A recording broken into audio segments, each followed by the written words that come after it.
રાજ્યની વીજ કંપનીઓમાં યુજીવીસીએલ દ્વારા કરોડો રૂપિયાના ટેન્ડરો બહાર પાડી આઉટસોર્સિંગથી કામગીરી કરવાની પ્રક્રિયા શરૂ કરાતા ટેકનિકલ સ્ટાફમાં અસંતોષની લાગણી ફેલાઈ છે। ઢાંચા સાધનો છતાં સરાહનીય કામગીરી આપતા કર્મચારીઓને અવગણીને આ પગલું ભરાયું હોવાનો આક્ષેપ ઉર્જા સંયુક્ત સંકલન સમિતિએ કર્યો છે।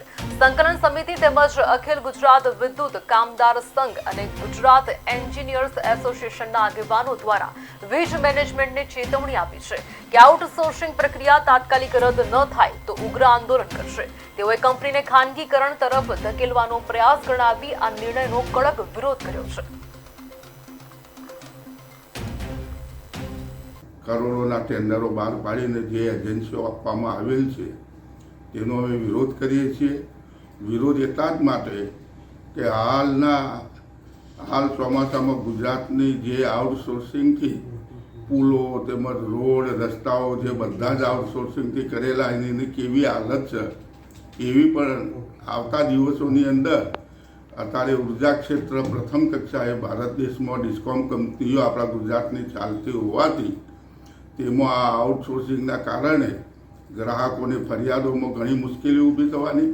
આઉટસોર્સિંગવાળા જેઓ બિન ટેકનિક અનુભવી અને સામાન્ય રોજી ઉપર માણસો લાવીને કામ કરાવવાના, જેથી તેઓ ગ્રાહકો પાસેથી ભ્રષ્ટાચારની નીતિઓ અપનાવશે તેમજ ગ્રાહકોને કોઈ જગ્યાઓ પર બિન અનુભવના કારણે એક્સિડન્ટ થવાના। તેવી સમયે અમારા ટેકનિકલ સ્ટાફ ઉપર આક્ષેપો કરીને આ કંપનીઓ ખોટા ગુનેગાર બનાવવા પેરવી કરવાના અને એવા સમયે અમે આ બંને એસોસિએશન સખ્ત વિરોધ અત્યારથી જ કરીએ છીએ અને જો ભવિષ્યની અંદર અમારા કોઈ પણ ટેકનિકલ સ્ટાફની મુશ્કેલીઓ ઊભી થશે તો અચાનક અમારે નોટિસ આપી અને આંદોલન કરવાની ફરજ પડશે।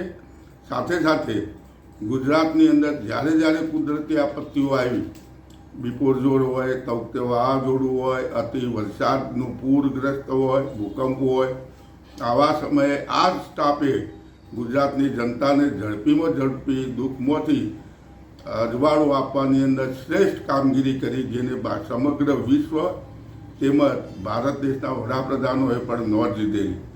જ્યારે અત્યારે હાલ ટેકનિકલ સ્ટાફને પૂરતો GSO 4 મુજબ સ્ટાફ આપવામાં આવતો નથી, તેમજ સારું મટીરિયલ તેમજ એમને સેફ્ટીના સાધનો વ્હીકલ આપવામાં આવતો નથી, છતાં પણ જાતે પોતાનો વ્હીકલ વાપરીને ગ્રાહકોને બને એટલી ઓછામાં ઓછી ફરિયાદો અત્યારે આટલા અતિ વરસાદ સતત 1.5 માસથી ચાલુ હોવા છતાં વીજળી ક્ષેત્રે કોઈ વિક્ષેપ ઊભો થયેલ નથી। અચ્છા, આ જે આઉટસોર્સિંગનું કામ છે એ કેટલા રૂપિયાનું ટેન્ડર ક્યારથી શરૂ કરવામાં આવ્યું? PGVCLમાં હાલ છેલ્લું આપ્યું PGVCL કંપનીએ 272 કરોડ રૂપિયાનું। મધ્ય ગુજરાતનું તો 6 માસ 4 કે 5 માસથી ચાલુ, DGVCLમાં ચાલુ, હજુ UGVCL બાકી છે, પણ બધા જ ટેન્ડરો કરોડો રૂપિયાનો 200 કરોડ આસપાસનો। આઉટસોર્સિંગ કામ કેમ આપવામાં આવે? આઉટસોર્સિંગ કામ આ મેનેજમેન્ટને શું વિચારો કે આઉટસોર્સિંગની અંદર શું રસ છે? આ ટેકનિકલ સ્ટાફ આટલો મજબૂત અને આટલો સક્રિય કામગીરી કરતો હોવા છતાં એને પ્રોત્સાહન આપવાના બદલે કયા સ્વાર્થથી આ આપવામાં આવ્યું એ અમે પણ વિચારીને છીએ।